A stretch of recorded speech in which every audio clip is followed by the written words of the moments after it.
राजपूत राजवंशों का शासन।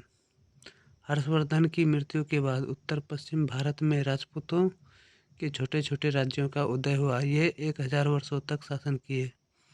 पहले 500 वर्षों तक वे अच्छी तरह शासन कार्य करते रहे, किंतु बाद के वर्षों में मुस्लिम आक्रमणकारियों के आने से उनके राज छिन्न भिन्न हो गए। पहला परमार वंश। परमार वंश के राजाओं का शासन क्षेत्र मालवा प्रदेश था। मालवा की राजधानी धारनगर मध्य प्रदेश थी। इसकी प्राचीन राजधानी उज्जैन थी। परमार वंश का संस्थापक उपेंद्र राज था। मुंज, सिंधराज और भोज इस वंश के प्रमुख शासक थे। मुंज का अन्य नाम वाकपति द्वितीय और उत्पल था। वह इस वंश का प्रथम शक्तिशाली राजा था। राजा भोज परमार वंश का सर्वाधिक शक्तिशाली और विद्वान राजा हुआ। उसका शासनकाल 1010 ईस्वी से 1055 ईस्वी तक रहा। राजा भोज ने भोजपुर नगर की स्थापना की। उसने भोपाल के दक्षिण में भोजपुर नामक एक झील का भी निर्माण करवाया। राजा भोज स्वयं एक श्रेष्ठ साहित्यकार था। उसकी प्रसिद्ध साहित्यिक रचना है श्रृंगार, मंजरी, कुर्मशतक आदि। राजा भोज ने अपने शासनकाल में अनेक मंदिरों का निर्माण करवाया। धारनगर स्थित सरस्वती मंदिर और चित्तौड़ स्थित त्रिभुवन नारायण मंदिर उन्हीं के बनवाए हुए हैं। चंदेल वंश। चंदेल वंश के शासकों का शासन क्षेत्र बुंदेलखंड था। इसका प्राचीन नाम जैजाक भुक्ती था। इस वंश का संस्थापक नन्नुक 831 ईस्वी था। चंदेल वंश के शासकों की प्रारंभिक राजधानी महोबा, कालिंजर और फिर इसके बाद की राजधानी खजुराहो थी। इस वंश का प्रथम राजा यशोवर्मन हुआ। इसकी राजधानी महोबा थी। इस वंश के प्रमुख राजा धंग, गंड, विद्याधर आदि हुए। धंग इस वंश का वास्तविक संस्थापक था। इसने महाराजा धीराज की उपाधि ग्रहण की। इसने अपनी राजधानी खजुराहो में स्थापित की। इसने अपने शासनकाल में अनेक मंदिरों का निर्माण करवाया। इनके द्वारा निर्मित खजुराहो मंदिर एक विश्वविख्यात मंदिर है। यह स्थापत्य कला का सुंदरतम नमूना है। धंग के बाद उसका पुत्र विद्याधर चंदेल वंश का राजा हुआ। उसने प्रतिहार शासक राज्यपाल की हत्या की। विद्याधर के शासनकाल में ही मोहम्मद गजनवी का दूसरा आक्रमण हुआ। इसने उसका सफलतापूर्वक प्रतिरोध किया और फिर उससे शांति समझौता किया। कीर्तिवर्मन चंदेल वंश का एक प्रमुख शासक था। इसने महोबा के समीप किरत सागर नामक एक झील बनवाया था।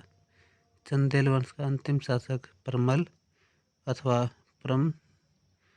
प्रमदीदेव था। इसके दरबार के दो प्रमुख सेनानायक थे, अल्लाह एवं उदल।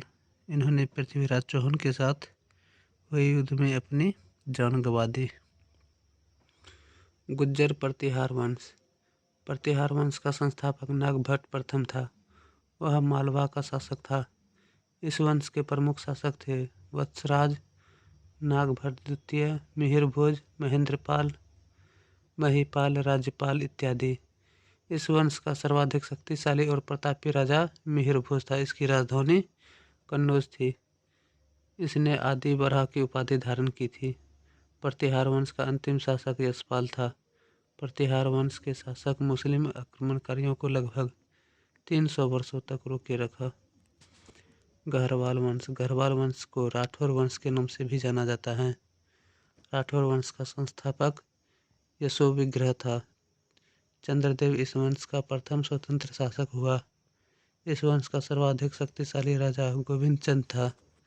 इस वंश का अंतिम शक्तिशाली शासक जयचंद था। जयचंद चाहमान शासक पृथ्वीराज तृतीय पृथ्वीराज चौहान के हाथों युद्ध में पराजित हुआ। पृथ्वीराज चौहान ने जयचंद की पुत्री संयोगिता को स्वयंवर से अपहरण कर लिया था। जयचंद को मोहम्मद गौरी ने 1194 ईस्वी में चंदावर के युद्ध में पराजित करके हत्या कर दी। कलचुरी वंश 1073 से 1212 ईस्वी। इस वंश का अन्य नाम है अहिय कलचुरी कटचुरी हैं। चेदी प्रदेश पर शासन करने की वजह से इस वंश को चेदी वंश कहा जाता है। इस वंश का आदि पुरुष सहस्त्रार्जुन था। इस वंश का सबसे शक्तिशाली शासक था लक्ष्मीकर्ण। इस वंश के शासन का अंत 1212 ईस्वी में हो गया। सिसोदिया वंश। इस वंश के सबसे प्रतापी राजा महाराणा प्रताप थे। हल्दी घाटी के युद्ध 1776 ईस्वी में उन्होंने अकबर की सेना को पराजित होने के बावजूद भी उसकी अधीनता काबूल नहीं की। इस वंश के शासक स्वयं को सूर्यवंशी कहते थे। इस वंश का शासन मेवाड़ में था। इसकी राजधानी चित्तौड़ थी। इस वंश के प्रमुख शासक थे राणा कुंभा, राणा संग्राम सिंह और महाराणा प्रताप। प्रसिद्ध विजय स्तंभ चित्तौड़गढ़ में बनवाया गया। राणा संगा और इब्राहिम लोदी के बीच की लड़ाई को खतौली की लड़ाई 1518 ईस्वी कहा जाता है। सोलंकी वंश का संस्थापक मूलराज प्रथम 942 से 995 ईस्वी था। इसकी राजधानी अनहिलवाड़ थी। इस वंश के प्रमुख शासक थे भीम प्रथम, कर्ण, जयसिंह, सिद्धराज, कुमारपाल, भीम द्वितीय इत्यादि। भीम प्रथम के शासन में ही महमूद गजनवी सोमनाथ के मंदिर पर आक्रमण किया था। इस वंश का प्रथम शक्तिशाली राजा जयसिंह सिद्धराज था। इसके दरबार का प्रसिद्ध विद्वान हेमचंद्र था। सिद्धपुर में रुद्र महाकाल मंदिर का निर्माण जयसिंह ने ही करवाया। जयसिंह सिद्धराज का उत्तराधिकारी कुमारपाल हुआ। वह जैन मत का अनुयायी था। इस वंश का अंतिम राजा भीम द्वितीय था, जिसे मोहम्मद गोरी के सेनापति कुतुबुद्दीन ऐबक ने 1187 ईस्वी में युद्ध में पराजित किया।